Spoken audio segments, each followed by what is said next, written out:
January UN Academy Borpeta Rodni Borpeta do faraydimon oमफ्राय आङो 88.33% मोनदों Rayo बबे बिसोर माने आइडियाव लादों आं साइन्सआव लादों आसाम ब्रिलियान ओमफ्राय इयुनाव मा सिमां दं डाक्टर जानाय सिमां जाफुंसारथों बेखौ जों हास्थायबाय नोंनि फरायनायाव सोर बांसिनै थुलुंगा होदों टीचार्स ओमफ्राय आंनि पेरेन्ट्स नोंहा बिदि फरायनायनि मोनसे रुटिन दंमोन नामा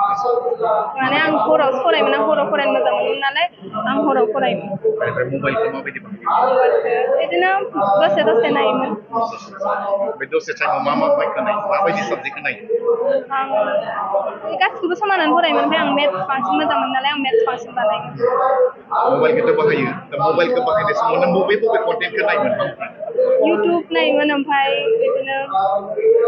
माबा माबि नायलाबायोमोन बेयावनो मोजां मबाइलखौ मोजां रोखोमै बाहायबा मोजां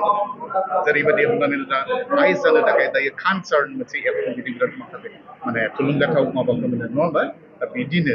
नोंनि जिउआव हयथ' बेबायदि सोरबा सासे रल मडेल माने सासे मानसि थागोन नोंनिया सोर आंनिया बिमा बिफायानो जागोन बिमा बिफा बेनिफ्राय नोंनि जायफ्रा फरायसालियाव दिनै खालामबाय टिचार हिसाबै बांसिनै सोरबा सासे मोनसे थुलुंगा होयो दा बिदि थुलुंगायाथ' समानानो जासिगोन गासिबो जाफुंसारथों बेनिफ्राय दायो फरायनायाव नोंनि लोगोफ्राबो थालांबाय माखासे उनथिबाय दा बिथांमोननि मा जिहेथु दिनै नोंखौ फरायजानानै बिराद मोजां मोनदों आरोना ओमफ्राय जेनेबा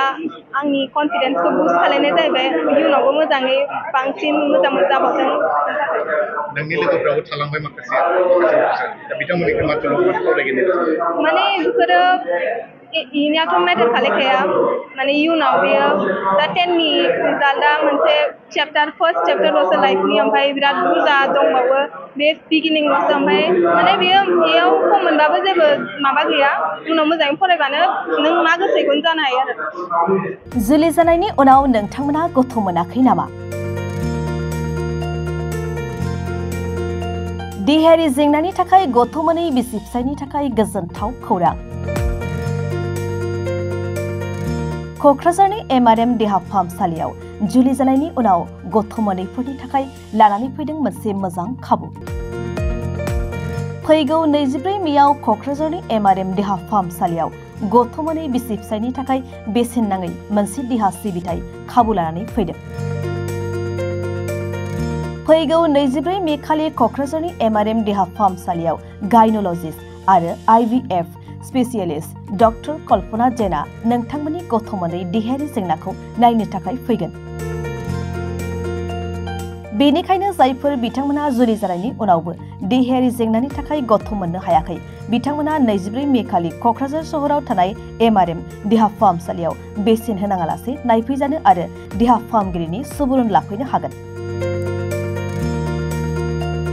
एपइन्टमेन्टनि थाखाय 9773987407 मबाइल नम्बराव बुकिं खालामनो एबा जगाजग खालामनो हागोन